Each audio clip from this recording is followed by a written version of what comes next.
Forever. Dog. Hey everyone, we have a very exciting announcement coming up for you to watch and tune into. Yeah, you sloppy homosexuals, we're having a special live stream event to raise money for mutual aid funds in Texas. It's going to be starring me, Auntie Chan, Big Dipper, Darby Lynn Cartwheel, and Alexis P. Bevels. The P stands for piss. The stars of IMHO, In My Homosexual Opinion, and Sloppy Seconds join forces to create a chaotic live stream event for your pleasure. When is it, Meatball? It will be on Wednesday, March 3rd at 6 p.m. PST and 8 p.m. CST. You know that stands for Pacific Standard Time and Central Standard Time. And you can tune in on the World Wide Web. You can get your tickets at sloppysecondstickets.com. And all the money from the tickets and tips will go to mutual aid funds in Texas. Why, Meatball? Why? Because America's infrastructure is fucked, and we must turn to those sloppy a-holes to help That's people. us. That's me and Dipper, and Yeah. we're gonna save the world just being drag. It's sad when drag queens really got to come together with you to make Texas a better place. Right. So listen, if you want to have some fun with us, we're going to play some games, we're going to interact, we're going to chit chat, we're going to shoot the shit. It's a live stream event. Get your tickets at sloppysecondstickets.com. It's Wednesday, March 3rd, 6 p.m. Pacific, 8 p.m. Central. It's gonna be a mess. Forever. Dog. When your first choice is a big old bus, You turn around and boom, you end up with a sloppy seconds. Oh, diva. Our number is 213-536-9180. Our email is sloppysecondspod@gmail.com. Now on with the show. Are you ready for some sloppy seconds, you stupid little fucks, you nasty little fucks, you stupid, dirty little fucks? Super Bowl. It happened. I'm Big Dipper, and that's Meatball, and welcome to Sloppy Seconds with Big Dipper and Meatball. did you ever play football as a child? Yes. Tackle football? Yes. I was on second string. And the one game that they put me in to play, my mom left because she was so embarrassed. I ran at a guy and he was so big and I just hit him and fell backwards. And my mom sent me a message that said, you could take the bus back. No. Yeah. Really? She didn't want to stay for that. And what sound did you make when you fell backwards after you got it? I think I got winded. I think there was a moment where I had to pull it together and get up. In high school, I played volleyball, and I was really into it because And your parents questioned your sexuality. from the very beginning, baby. No, actually, when I was born in 1985, and the Bears won the Super Bowl that year, and I am from Chicago, so we was a whole lot of hoopla. So as a kid, I was very chubby, always been chubby. And they put me, I own it. I own my chubbiness. They put me in this little jersey. And the one of the players, this is how much I know about sports. One of the players, whose real name I don't know, had a nickname. They called him the refrigerator. They called him the fridge because he was so big and square and he would tackle people. And so my nickname as a baby was the fridge. Aww. Sports. Mine was Big Bird because I had jaundice. So I was yellow. Really? Yes. I have a few other questions about your childhood, which we're going to get into because it connects to a question I have for our guest. Oh, okay. Yeah. So when we I come will back, say one thing very quickly, though. I didn't realize that on 23andMe you could be find connected family members. Oh, yeah. And I've just found my family, my genetic Biological family? Yeah, biological family on there. They're all on there. 2 days ago. I haven't sent messages or anything. I just wanted to see what they look like, and I was like, oh yeah, that's definitely them. Are we going to cry about it and do a podcast about it? Oh no, I think that's the furthest I'm going. Oh, just to know that they I just want to assign that they exist and see what they look like. But I don't want any contact. What kind of photo did you upload to 23andMe? I didn't put a photo in, so they'll never know. Also, I'm sure that they're looking at the family tree and are what the fuck is happening? Because they all have the same last name. And then there's just one random dot off to the side that's my name. Which family did you look up, mom or dad? It's both of them. Oh, they both did it. Yeah. Wow, that's really intense. Isn't that weird? And Michael really wants me to go digging, and I was like, I'm not there. Yeah. Anyway, let's go to a break. Buy a bed.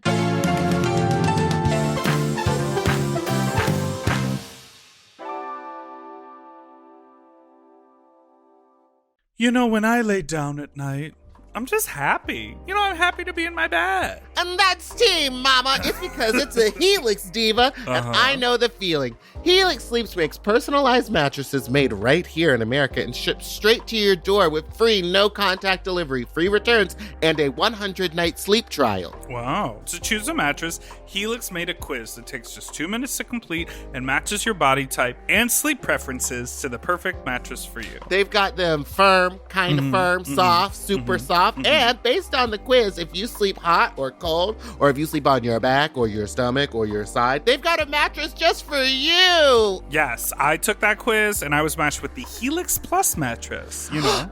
Oh 'Cause my I'm plus God, same. So take the quiz and find the mattress for you. I didn't realize that the plus was for plus size. I thought it just meant like plus more springs. No, girl, it's it got does more have, it's plus more because we are more. Yeah, baby. So just go to helixsleep.com/sloppy, take their 2-minute sleep quiz, and they'll match you with a customized mattress that'll give you the best sleep of your life. They have a 10-year warranty, and you get to try it for 100 nights risk-free. They'll even pick it up for you if you don't love it, but trust me, you will. So right now, Helix is offering up to $200 off all mattresses. Get up to $200 off at helixsleep.com/sloppy.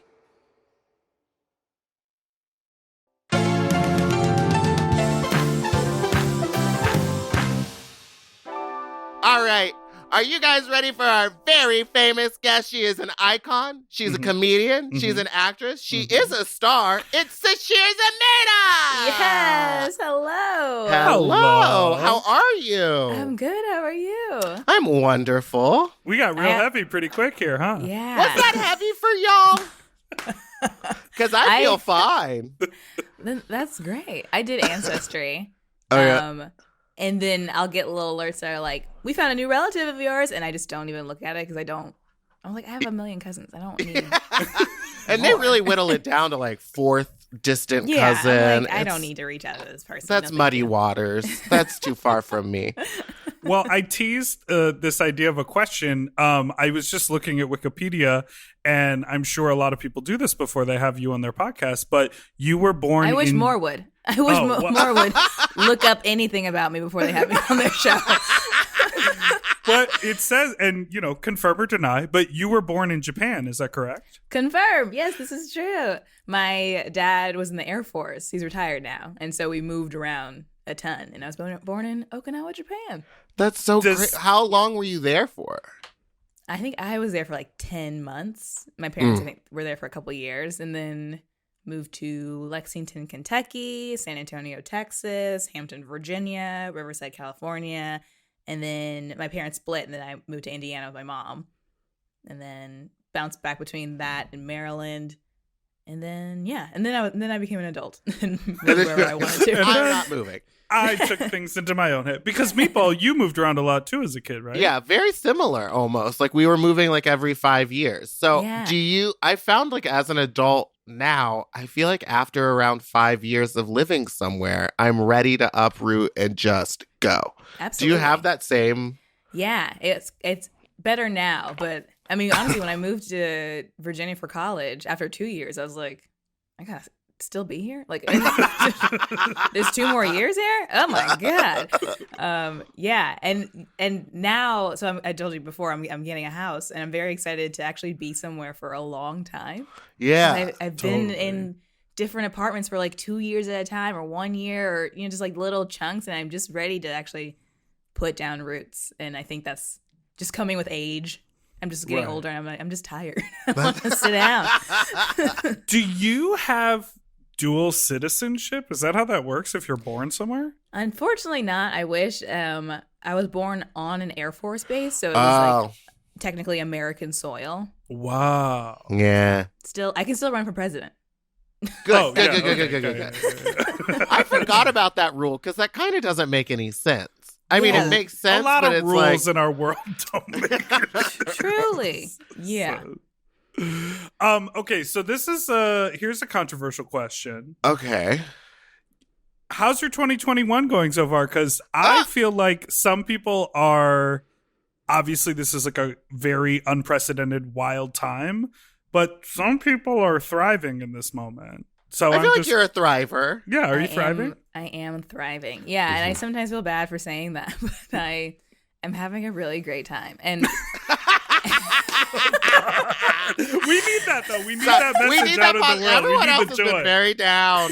okay, good. Yeah. Also, my 2021 is starting off like it's gangbusters. Just like I'm shooting an ABC show right now. It's going to premiere in April called Home Economics. Check it out when it comes out.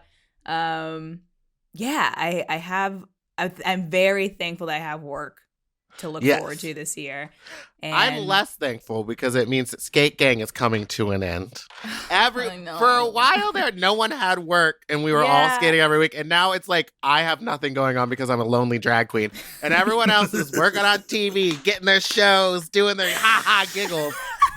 Yeah, Hollywood's opening back up, and yeah, it means less skating. But I feel like we'll still find time to skate. I would love to. I still want to. Yes, I feel like it's slowed down. I mean, here, let's be real.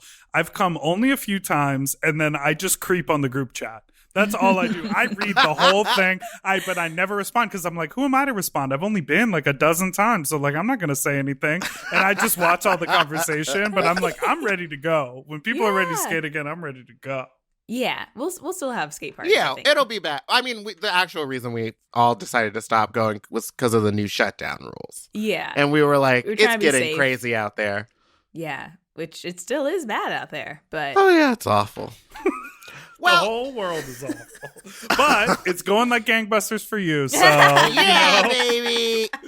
What's it like working? I was looking at Michelle Buteau's, like she did sort of like a story about she's on the show. They're doing a TV show version of First Wife's Club with Jill Scott and her, and she was sort of outlining all of the safety precautions. She sits in like a little bubble while she's waiting. Are you? What is it? Very wild, or have you like adjusted to what like set life? I'm still adjusting it. I mean, I feel very safe because there's so many people making sure we're all doing the right thing and abiding by the precautions. And so everyone who is near an actor, like the actors, we need to not have our mask on sometimes because we are acting. Yeah. But everyone who's around us is wearing face masks and shields and like doing their best to cover up their stuff. And then, hair and makeup all masked up. When we shot the pilot in September or October, it was like they had like medical gowns on, and gloves, and they sprayed down every seat, and it just took so long. And then I think after a while they were like, okay, we don't have to do all that. Oh my god! Because they didn't. It was like I was like, my ass is not gonna give COVID to the seat. Like you don't have to spray it out. I don't know. Anal swabs these days, they're telling a different story about ass giving. So wait, really? Oh yeah, it's all about the fecal droplets these days. You gotta stick your butt out the window, and then they stick a thing right in there. That's how they do it at Dodger Stadium. It's just a line of buttholes. Just a line of them. But yeah, I do feel safe. We're getting tested regularly. There was a girl who had a yardstick that was like making sure during our break we're all standing 6 feet away from each other. And I was like, "This okay." Sure.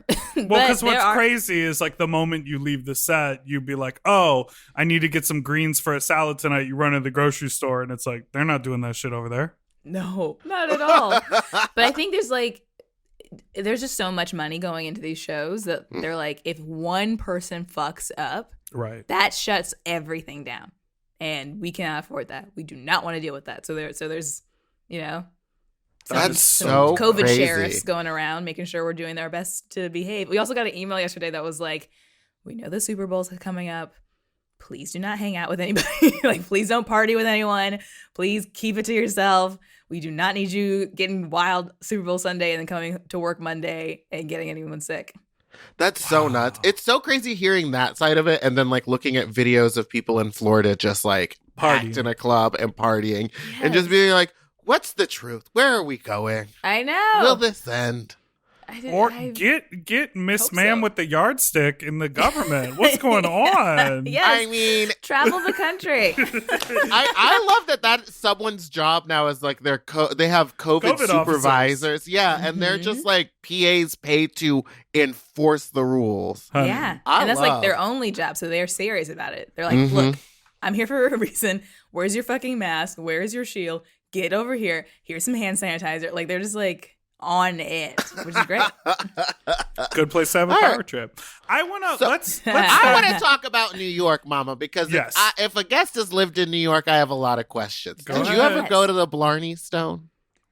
I think I went there once. How about McManus? Oh, so much. Yeah. Yes. See, I didn't realize that was like a place it's a bar on like 23rd Street or something. Yeah, it's like 17th and 6th, I think. Yeah, it's just a bar that was like after class, me and my friends would go there and drink because they would serve underage people. And like later, I realized there was like full of comedians all the time, All the time. and I had Yeah, no it's like, there's idea. history there. It's like the Yeah. famous bar to go to after a UCB show, or yeah, pretty much any UCB show. Or Law and Order SVU. Any bar scene was shot in there at a different angle. Not Oh. even joking. I didn't And know that that. old lady who had no teeth would always drink white wine with ice cubes. Uh-huh. She was in those shots. They wouldn't. Whoa. She wouldn't leave. She's She like, said, I "I'm not refuse. leaving." She's like, That's how this is she where got I her live. SAG card. She That's would say right. one But line she every just week. never got up. I remember the first time I met teenagers from New York. I did like a summer theater camp, and I met these like 17-year-olds, and they were like hanging out, and they're asking like, what do you do on the weekends or whatever. It's like, oh, we watch movies at people's houses, or we like order wings. Like I And they're don't like, know. fuck I'm in high you, school. nerd. They are literally like, oh, we go down to the financial district and go into bars and get like stockbrokers to buy us drinks. And I'm like, you're Damn. 17. And she was like, oh, yeah. No, like everyone goes out in New York when they're teenagers. I couldn't believe that. You grow up fast there. I would imagine. Yeah. How But old I were would be you so when you moved scared. to New York? 23. 23. Well, It was reasonably. like right you- after college. Right. So, and then you went to go do sketch comedy, or you were just going to be an actress? I thought I was going to go do theater. I thought I was going to be a Broadway star. Ooh, same. Oh. Same. And I did audition for shows, and it just was that's a real trek. And I mean, God bless to the people who are doing it successfully, but like, you know, showing up somewhere at 7 a.m. before the doors open, you're sitting on these wooden benches with no cushion, you're waiting hours and hours just to be seen, and people with actual equity can walk past you and audition in front of you. And I was like, I feel like a second-class citizen. This fucking sucks. And it's just, it was just so much. And but I would keep going to UCB to like watch shows, and I was like, maybe I should take the class here. And then took more and more classes, and then just got obsessed. And then it was like, oh, I think this is what I like instead of this other Waiting journey. in lines. And so I just didn't want to wait in line. And I- then that's- also, it's just No. like improv is you just show up and do it and go. There's no rehearsals. I don't have to memorize any lines. It's just you. But what about the character shoes? Did you have character shoes? Did you wear them to your auditions? I did have character shoes. I still have them, I think, somewhere. I still have some tap shoes. Meatball Okay, can tap dance. bring the tap shoes tomorrow. We're Okay. tapping. No, I don't think a lot of people realize that when you like first, I didn't have any clue that like when I first moved to New York, auditioning meant what you said, just sitting in rooms, waiting, trying to be the first person in line, trying to get seen. It's like, it's a system that's set up for you to fail. Like Yes. they say that it's equal opportunity, but it's like, I didn't realize that all my friends who were like taking extra acting classes outside of school were doing it because the teacher had connections. Oh, absolutely. I was always just like, oh, okay, you guys have fun. I'm not going to waste my money doing that. I'm going to get by on my talent. No. Did not happen. No. Isn't that sad? It's so sad. Yeah, talent's like, it's slightly part of it, but then it's also like, yeah, how much money are you spending on these classes? How many networking meetings are you going to? How many, like, I didn't want to do that. How many headshots are you going to take under the Brooklyn Bridge? You know what I mean? Wait, so what was the like UCB scene like when you were in New York? Oh, That was like, I started in 2009, and it was fun. I mean, it was just like, it just felt like very anything goes here. Mm-hmm. If you want to put up a show about all the fruit that you love at a grocery store, you can do that here. You know, there was no like, there needs to be a mission. I mean, and maybe I'm being lofty. Maybe there was, because I feel like the more people like that were aware that you can get careers from being a performer at UCB, or like, you know, that is how I got my manager. That's how I got my commercial agent, because they saw me on stage there. Mm-hmm. But that's not why I was doing it. I was like there because it was just fun, and I was making a lot of friends there. I met Nicole Byer at UCB. Like, Right. I was making lifelong friendships, and I was like, this is just great. And then icing on the cake was, oh, I'm also like getting work from this. That's awesome. But I feel like there are some people that, and I don't know if there was a certain switch, or I don't know, but eventually people were like, oh, if I go to this place, I will get jobs and money, as opposed to just going to have fun and learning about stuff and wanting, you know, enjoying the performance aspect of it, and then getting the money. Yeah, because now I know people when I first moved here that were saying like, "Oh, you go to UCB and then you work yourself up to the stage show and then you just audition for SNL and you're set." And I was like, "That seems too very easy. promising. The ladder seems too easy to climb." Yeah, it's just 4 steps. Yeah, and just like a couple $100 and you're a star.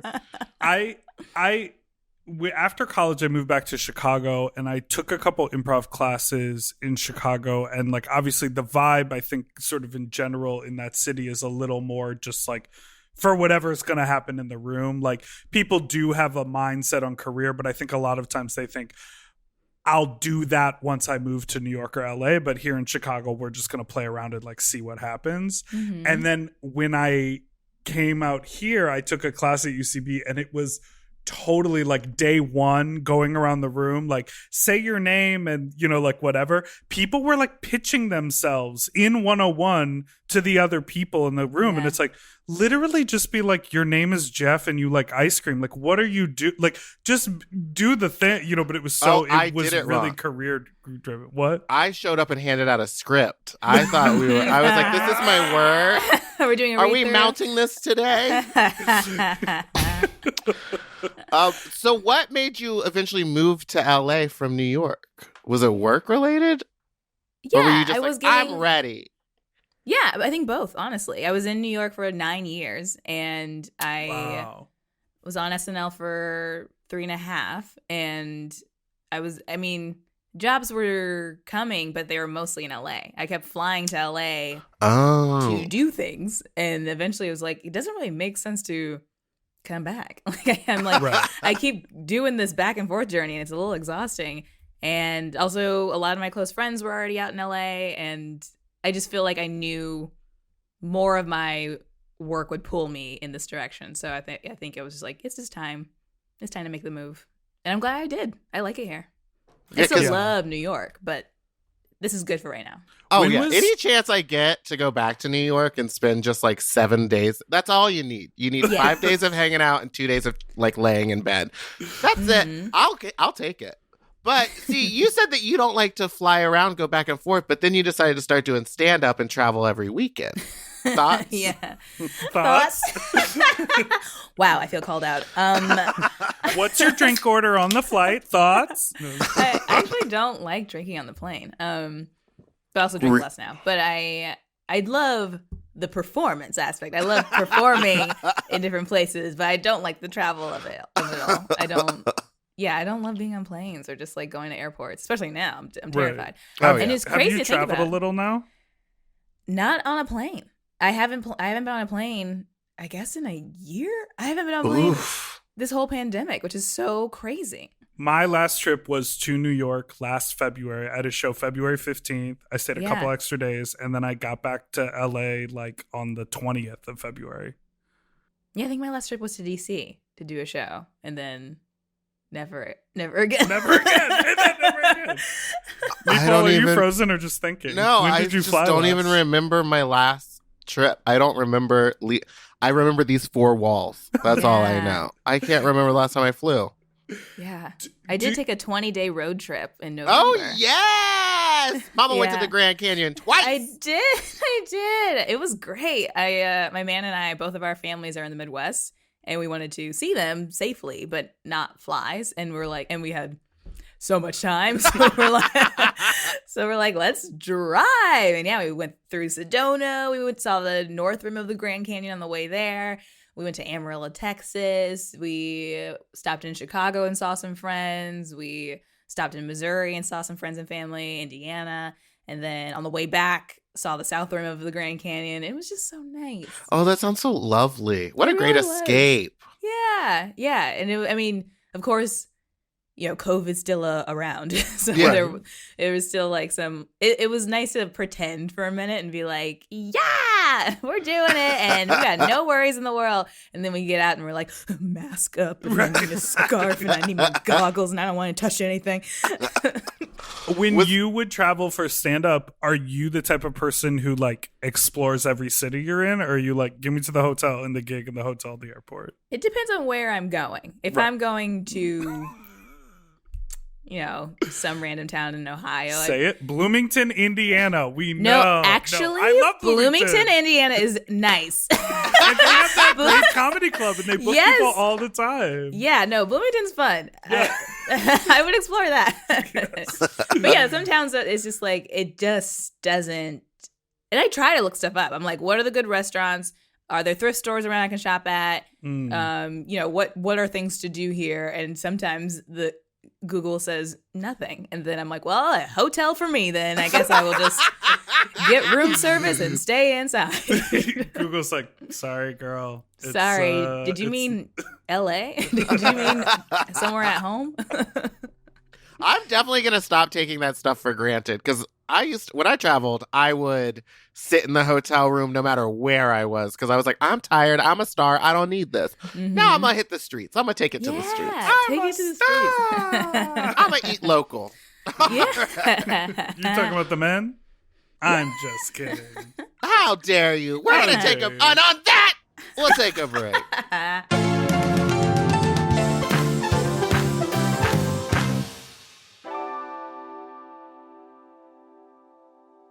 You know what I love about hanging out with you? That you're a better person now that you've been talking to a therapist.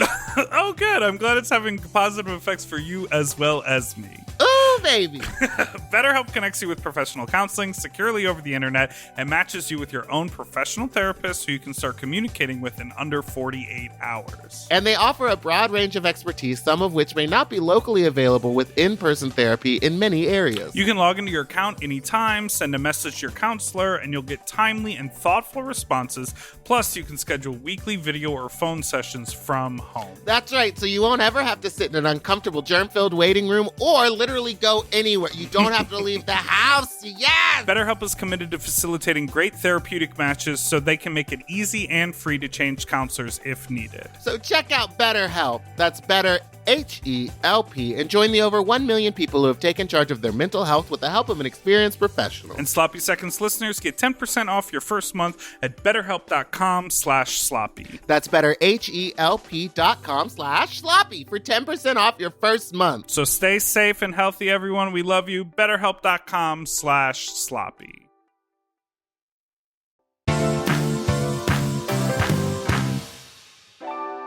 Okay, we are back. We're back.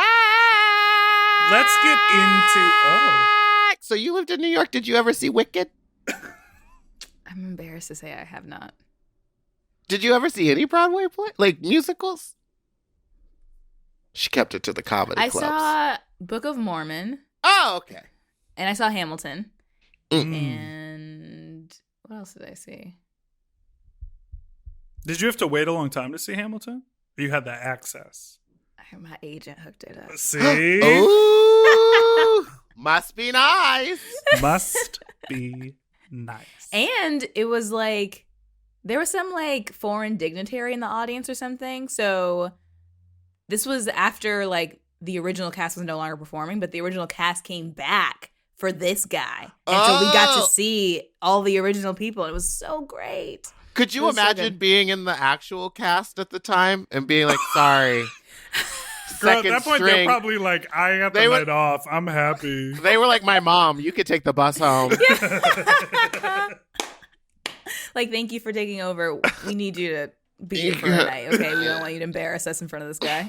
You Wow. can watch. You can watch from the audience. That must be so wild to have like done a show for a year and then not be doing it, but sort of know that it lives somewhere in your bones that you could just do it again. Yeah.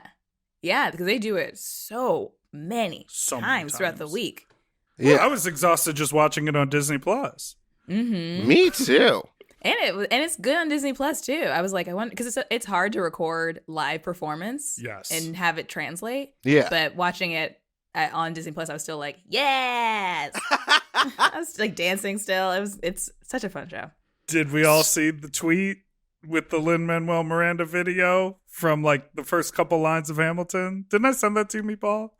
Probably, but I don't There's really like a tweet care of that him on much the about train Hamilton. doing like the opening couple lines from like before he wrote the whole script, like when he had the Ooh. idea. Oh, wow. But it's from so long ago that the video quality is like weird and grainy, and like his voice is sort of chipmunky a little bit. So it's actually just psychotic to look at. Oh my But God. it was making the rounds recently. They were like, "Happy anniversary to this like brilliant man," and I was like, "That's not the media." Yeah, to- don't do it. Don't do it Don't like do that. that. Don't make him dirty like that.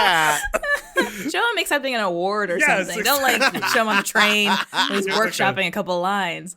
Yeah, he Pulitzer or actually something. Nicole and I were we did a live This American Life show. I was telling a story and she was in the story because I don't do anything without her. So I Right. was like, Nicole was there. And so she was a part of the performance, and Lynn had a musical that he wrote that was a part of the whole show. Oh. And it's called 21 Chump Street. And I still listen to it sometimes. The music was amazing. It was so cute. And Nicole and I were both like, you have to make this into an extended musical, because it was like 12 minutes or something. And he was like, no, I'm kind of working on something else that I think will be better. And we were like, are you kidding me? What can be better than this? And then like Hamilton. He's like, "Well, just Well, wait. this I had this idea on the train." and And then he sold it to Disney Plus. Good for him. Girl. Yeah, man. Make that Disney money. Honey. Speaking of streaming services, what was it like working with Hulu on Woke? Oh, Ah! nice You like job. that? You like that transition, Mama? That was good. Thank you. Yeah, I mean that was such a fun show to be a part of. I love the Woke family so much, and also it was really cool to be in a show with so many Black people, and I want to keep doing that. I mean, I have done things where there are Black people, but it was like just nice to be like, oh, the director's Black, and the writers are Black, and the producers are Black, and there's so many Black people in the cast, and we're all different. We all have different opinions, and it's so nice. And we got season 2. I don't know when we're shooting it, sometime this year. But I'm very excited to go back. And yeah, it's just like nice to be a part of a show that doesn't shy away from taboo topics that Right. involve race and but also like isn't trying to be right all the time. Yeah. Yeah. That's so cool. I didn't even realize that it was all, like, everyone involved was Black. That must have been such a nice experience to walk in and be like, okay, I don't have to do anything extra here. Yeah, it really is. I mean, of course, you know, we had some white people. They won't let us have a show without some white people, but Yeah. but a lot of color was there, and I really appreciated it. Because yeah, it's just like there's no code switching. Yes. We just There's no get it. extra work of, like, having to make other people feel comfortable. You're all just there. Absolutely. Oh, I love that. Yeah. I wish drag queens were like that. Yeah. What, didn't code switch? Well, Didn't just need to weren't code all switch? What are you white. talking- Oh. We're all white. Yeah. Yeah. Who I loved on that show was T. Murph, who played Oh, Clovis. he's great. Also I had- from Chicago. Yes, and I had never heard of. I sort of, after watching the show, I was like, "Who is this?" I never heard of him. He was so charming to me, and I just like loved how like interesting his character was. Like so many. I don't know. I really enjoyed that show. Enjoyed the writing. Yeah, too. and that's like also what I mean about the differing characters, because like I feel like usually there's one Black character on a show and that they're responsible for the opinion of the race. Right. And like T. Murph, his character in the show was so uninterested in being woke. He was like, woke equals broke. I'm not trying to do all that. I'm trying to sell these sneakers and like live my life. Where Lamorne's character is like analyzing everything. He's going through this journey of like, you know, how is my art like communicating my thoughts to the audience, and is my audience too white and this and that. And my character is very woke and is very much like, we need to use our voices to tell the people what they need to do to change our society. But sometimes that's not right either. So it's like, I just love seeing the varying opinions of these people who are all from the same community, but we don't all have to think the same thing. Right. Oh, yeah. That's so cool. Yeah. And Nicole's character was a 40 ounce. A 40 ounce of alcohol.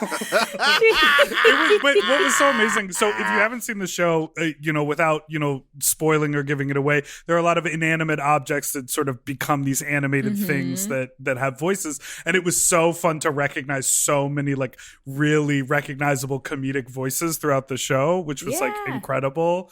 And and it is funny that you talk about that you don't do anything without Nicole, because you also have your podcast with Nicole. Oh, yes. Best friends. Yeah. We Earwolf approached us because they saw us someone saw us at an improv show and was like, this dynamic is great, something should happen, let's think of a podcast idea. And we honestly could not think of an idea. We were like, I don't know. We don't want to like do a thing. We can't think of a theme. We're like, well, we just talk. So we truly just talk. And it is, I guess the theme would be friendship. So we do answer people's questions on friendship. Like people call in with advice or are looking for advice, and we try to give it as best we can. Sometimes we don't know the answer because we're not like licensed professionals, but we're like, this is a thing that we've been through. Here's the answer. Hope it works. That is the thing that I love. Like when Meatball and I started this show, I feel like we were like, oh yeah, and then we'll do advice. It's like, we're not fucking qualified. It's like the moment anyone gets a podcast, it's like, oh, we'll do an advice section. Yes. Listen, my voice has got to get out there. People need to hear this opinion. Sometimes we surprise ourselves with good answers because we are both like very much on the self-care kick and we're doing a lot of therapy and stuff. So sometimes we do have answers where we're like, oh, look at us. But sometimes like recently we got stumped because someone was like, my friend's fiance, I found out, like supported the insurrection and is like big into Trump. And I didn't know that until I like went to his Facebook recently. And we were like, okay, that is bad, and I don't know what I would. I don't know. Can you give us a follow up? What we just like didn't know what to say. We're like, that does. I mean, I think ultimately we said maybe talk to your friend and see what she thinks about it, because you don't want to cut her off without having a conversation at all. And like, you don't know what's going on in their relationship. Maybe the friend is like, yeah, I hate that part about him, but we're working through it or whatever. I don't know, but it is. Fuck. That's scary. Yes. I don't know. I'm stumped. Well, it's so crazy because you always think like, oh yeah, that's like a no, like you're like, and then when people actually just give you the little bit of backstory, it's like, oh, well, this person is the live-in nurse for my mother who's had cancer for 3 years. And it's her husband picks her up every day in the car with a Confederate flag on the back. And you're like, okay, well, how do, and then they're like, and the nursing service only pays for it's like all of a sudden all these layers. And you're like, this needs to be a black and white, like yes or no answer. It is black and white, baby. The human experience becomes so like there's so many strings that pull. It becomes really challenging to give people advice. Sometimes you're just like, oh, and then take away my mother's healthcare. I don't like. What do I do? Whatever. That's a random, made up thing. But we've had that. Oh, I was very worried for your mother. No, that's fine. Well, you've also been a part of a game called Call of Duty Warfare: Zombies in Spaceland. Do you remember doing this? I do remember doing this. I put this on here because Meatball voiced a video game voiced character the Ninja too. Turtle. Ooh, who? In the Ninja Turtle cell phone video game. I was Raphael. You were Raphael? Yeah, wait. Holy shit. That's great. I can't do the voice anymore. I was so young. Supple chords back then, you know. That's awesome. What was it like doing that? Because I had to put on the green screen suit and like with the Whoa. dots, and I had to do some of that stuff. And then they Yeah. realized that I didn't have the body type. They're like, just the voice. So just the voice. Not for the Call of Duty game. I didn't have to put on a suit, but I did for NBA 2K. What? You're in NBA 2K and you haven't told Michael? What position did you play? I thought I did. Oh, maybe you did. What position did I play? I was a center. I was supposed to be the PR person of the main character, but my man played the whole game, and he did see me like down the hallway talking to a player, but I never interacted with the main character. So I think they may have lifted my storyline out of the whole game. Oh, no. Unless there's like a different level you get to that you see me, but we have yet to see my character, and he's played this game a lot. So. Do I not understand video games anymore? You were the PR agent. Oh, this is a whole epic tale. It's a mess. Okay, NBA 2K is a game where you can play basketball, where you can either be a player who is in the league and you do things like take sponsorships, talk to your manager, go to the locker room, buy clothes. Like, it's not just the game. Or you could be a team manager where you do the thing where you trade players and do all this. You can also play online, which Michael and her man play online together all the time. Yeah. And I'm happy about it, but apparently you don't like it when he's on there. No, I do. I mean, it was hard during the pandemic because I was like, is this going to be every day? You are just going to be online talking to people not here in real life all the time? But now I'm understanding that, like, it is filling a need that he needs because he can't play basketball outside with people, and he still has that itch to scratch, and also like wants to be aggro and yell and scream and stuff. And if he did that to me, I would cry. So like he needs to do that with other people who enjoy that stuff.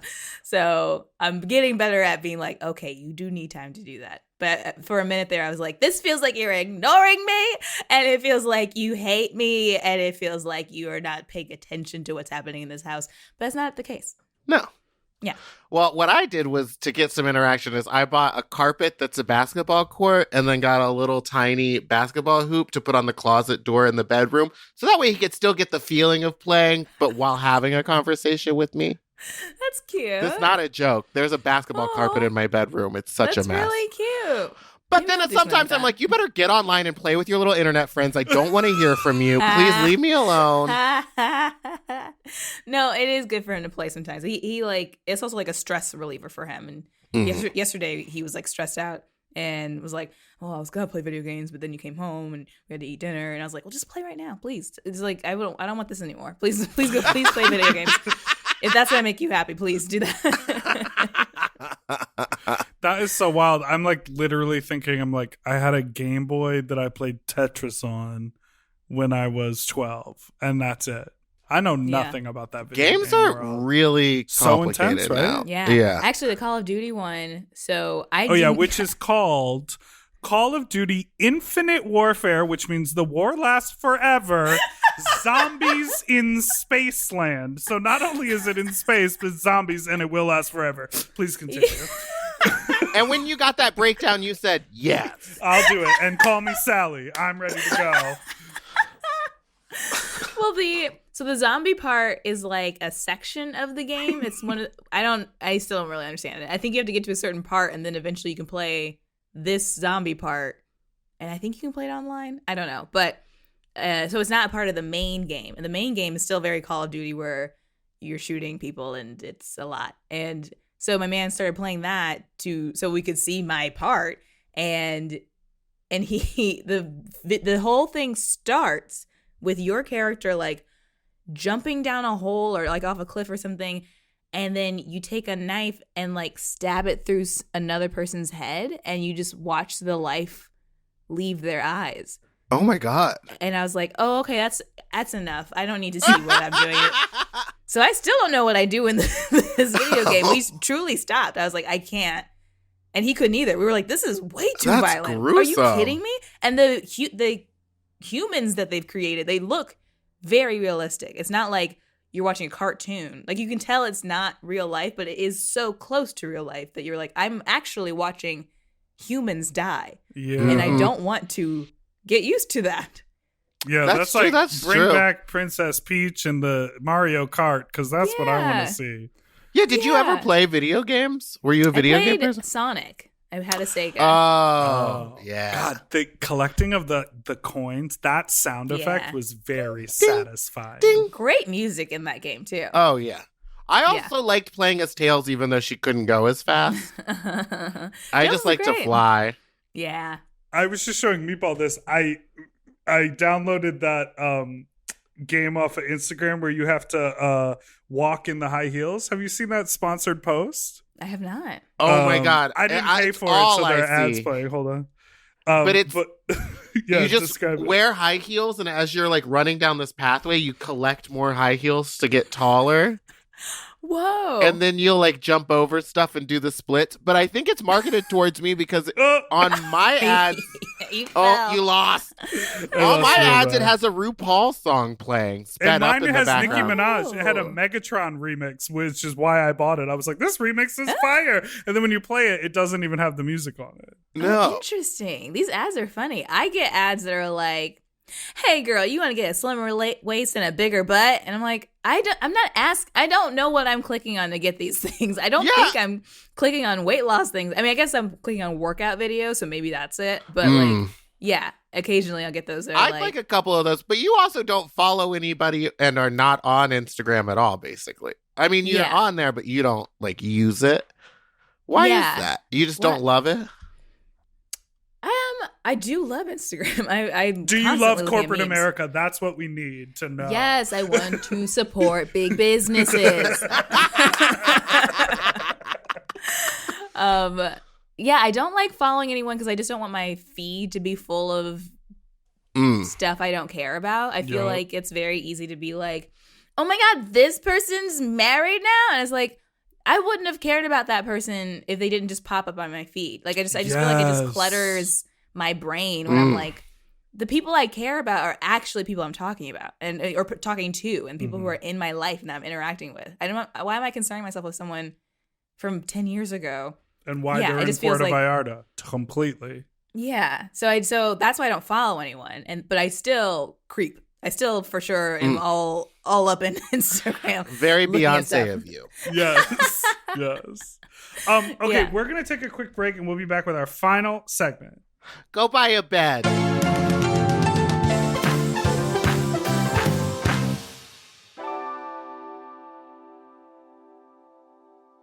Hey, this is Gabe Gonzalez, and I host the brand new podcast, Queerty. And this is Alex Berg, and I host the brand new podcast, LGBTQ Nation. Two brand new podcasts made lovingly just for you. On Thursdays, I sit down with the best LGBTQ journalists, activists, and politicians to discuss the most pressing topics in the community. And on Fridays, I end each messy week right by sitting down with the funniest, smartest, and sexiest people in the world to talk pop culture, entertainment, news, and more. LGBTQ Nation and Queerty, politics, and pop culture. On Thursdays, you cry. On Fridays, you laugh. No, it's not all sad. We have some good news on Thursdays. Okay, like, what am I talking about? These days, you can cry every day of the week. Listen to both shows and get to know everything you need to know. You're already holding your phone, so subscribe to Queerty and LGBTQ Nation today on Apple Podcasts, Spotify, or wherever you get your podcasts. Only on Forever Dog.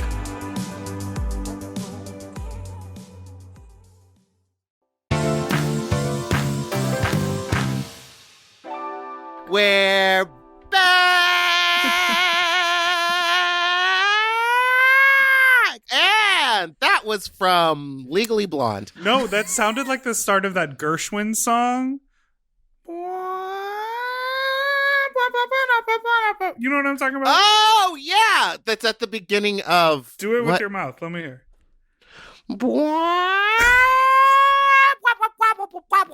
It's in a lot. It's... What? Was that not It's good? called something blues, right? What is that? I don't think I know this. Do I? It's called Blue Rhapsody. Yes. Oh, yes. This All one is right. Well, everywhere. now it's time for our segment called Fuck Talk. It's a segment where we talk about interesting or funny sexual experiences that we've had before. I know that may not be comfortable for you, so we're going to be playing voicemails from listeners about their uncomfortable sex stories, and you can comment on them if you want, or you can stay silent for your own posterity. It's up to That's you. very considerate of you. Thank you. Oh, yes. It's at the beginning of some movie. Every movie? I feel like, is it at the beginning of like Aristocrats? Or not like Rats, 101 Cats. Dalmatians or Cats Yes, or something. yeah, maybe it's that. That's it. I feel like it's very much a cartoon song. Yeah.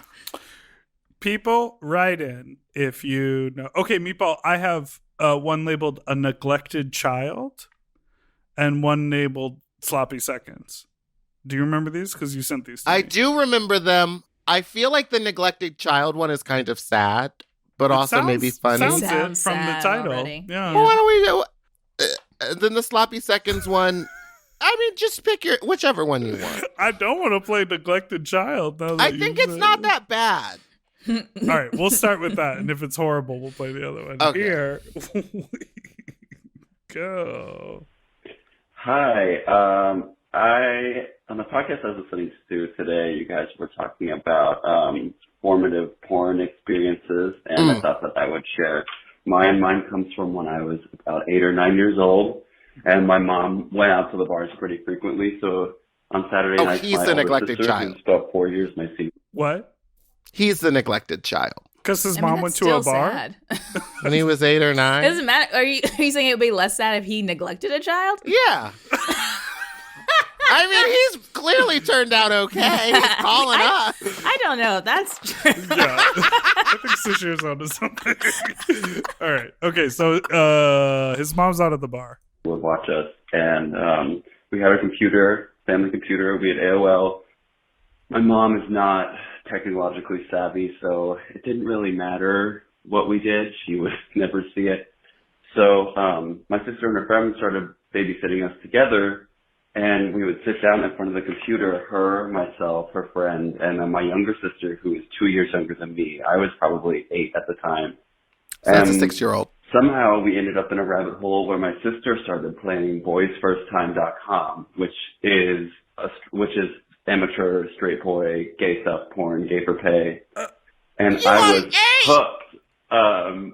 I would ask for them to play it, and eventually it became a favorite, something that I'm still unlearning. So I had been doing gay shit before that already with some friends, but that really fortified my knowledge, and then I could teach my friends all about the things that I learned. So that's it. 9 years old, watching Gay for Pay. Thanks to my sister. When I came out, I also said to her, guess what? I'm gay, and guess what else? It's your fault. That was fun. Have a great day. Bye. Well, you can get 10% off BetterHelp going to betterhelp.com/sloppy. Thoughts? Thoughts? That seems so young. It That is does seem young. That's too young. I'm trying to think of when I was 8, and I don't know if I'd be able to comprehend what I was seeing. Yeah.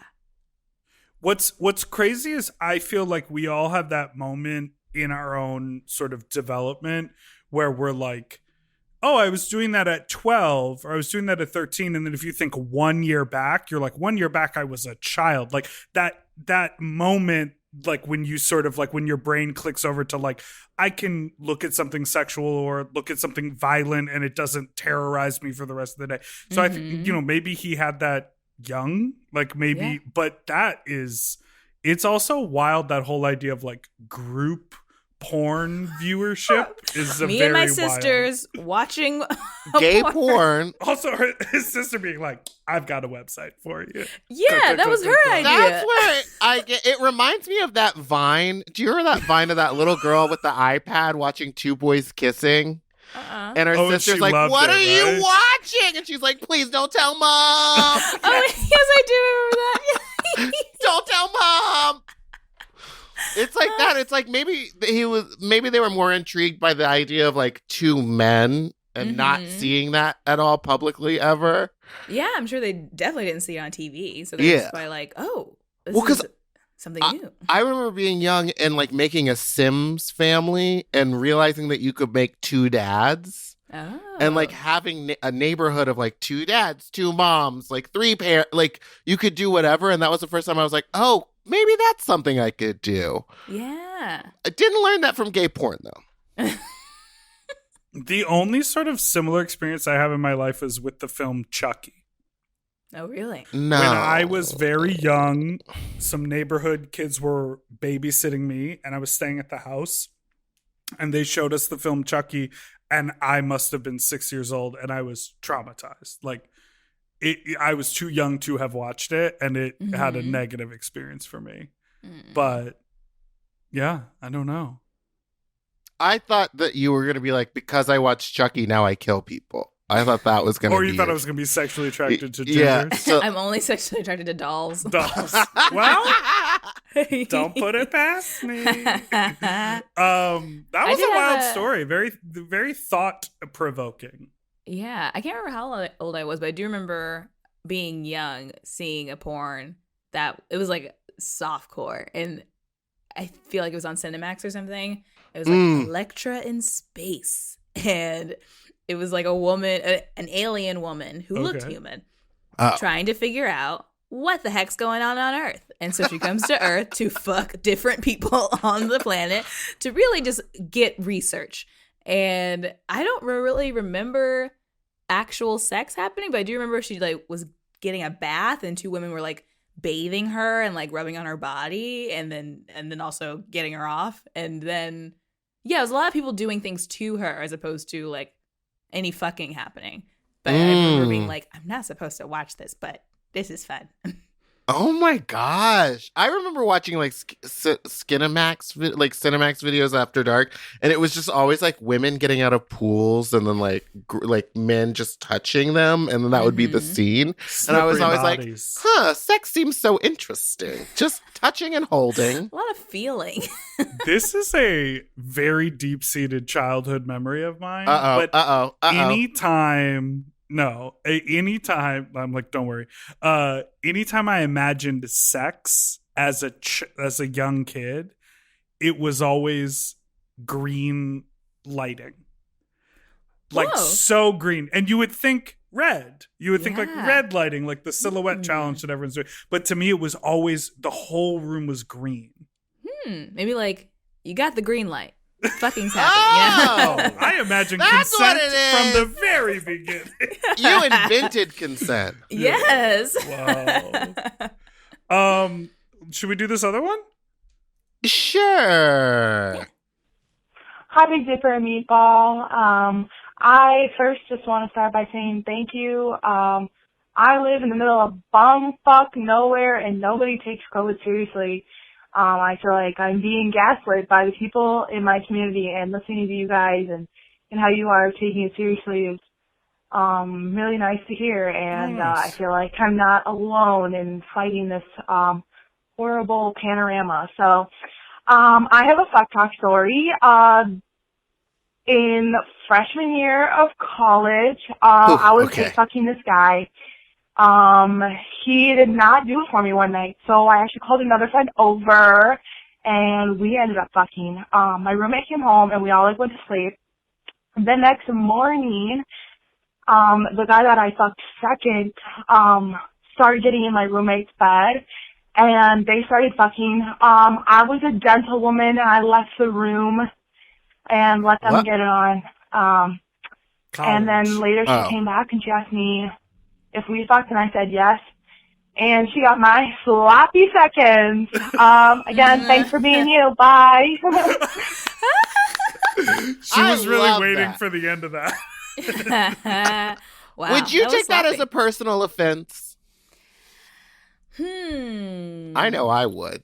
Yeah, I think I would. I mean, it sounds like this person was so cash about it. Yeah. It doesn't sound like they cared No. either way. Also, but freshman year of college, you're trying to get it anywhere. it's true. Yeah, but I was a prude. I was a prude throughout all of college. I would not have liked any of that. My roommate, she was my roommate we lived together 3 out of the 4 years of college. And our last year, she brought up at some point, she's like, I fucked in the room when you were in there. And I was like, what? Oh Excuse my me? God.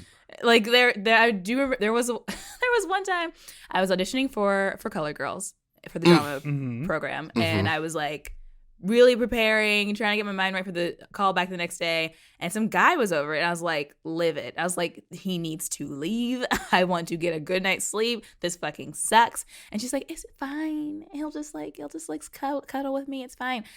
I went to sleep, and I'm sure that was one of the nights that they fucked, was it was like humid in the morning. Oh, no! But my dumbass had no idea. And then it wasn't until later where she's like, yes, that night, some other nights there. Yeah, you are really good at sleeping hard. So I just make sure you are asleep and then I fuck.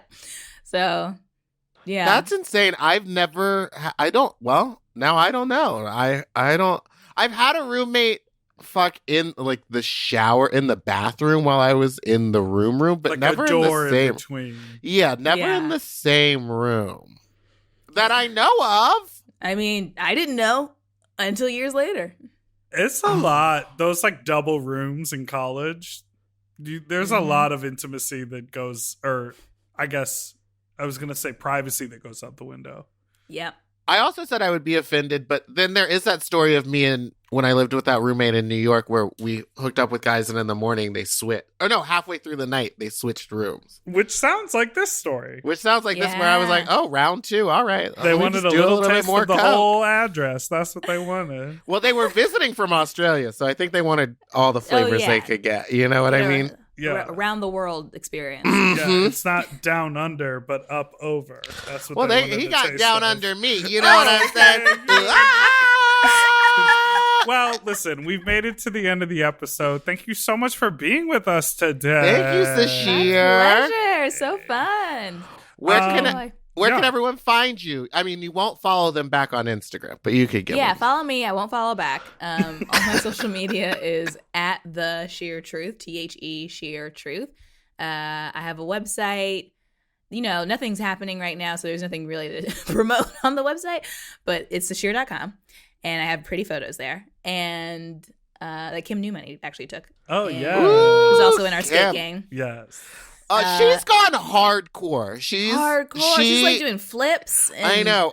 When we used to skate with her, we would take off our front little stoppers, and she would continually be like, "You can't skate like that." And she was like, "You're never going to be able to do a twist on top of this pike if you don't have those on." And we were like, "Kim, we're not all trying to go pro." You're like, we're trying to go in a circle. Kim's like, she's now grinding and jumping and doing spins and cartwheels over stuff. And I was like, I'm having a wonderful time skating on something flat. I'm just trying to turn around right now. Just trying to get from one direction to the next. So Home Economics comes out April 7th on ABC. If you haven't seen Woke, that's on Hulu. You know what other show I love? Robbie. Oh, thank you. Robbie is so fun. great. Yeah. Aesthetically, it is so stylized, like the way it's shot and the production design. It's really cool to sort of see something with that comedic voice, but also with such like a sort of, I don't want to say heavy handed because that sounds like it's like wrong, but it's such a thoughtful production design. I really enjoyed it. Well, thank you very much. I loved being a part of that. That was an amazing process, and it was just fun to shoot that. I think that's all on YouTube, right? That's where it's all on YouTube, on Comedy Central's YouTube page, and I think it's on the Comedy Central app as well. The Weeknd's on Hulu. What else is in my head? Spree is on Hulu. It's a thriller. It's a movie that's about social media and our relationship with social media. Mm-hmm. Follow me, don't follow you back. And your podcast. And my podcast, Best Friends with Nicole Byer. Every week, every Wednesday. See, you're blessed. You're booked. Honey, booked. Blessed and booked. Yes. I'm thriving through this pandemic. Thank you all so much for listening to Sloppy Seconds. You can follow us on Instagram at SloppyPod, or you can send us an email at sloppysecondspod@gmail.com, or you can call in with a fuck talk story to 213-536-9180. You can follow us on Instagram at Big Dipper Jelly and Spiciest Meatball, and Fat Drag Meatball on Twitter. Don't forget to subscribe and never miss an episode, which come out every Tuesday and Friday. Stay cool, Aristocats. I think it's 101 Dalmatians. Oh, yeah.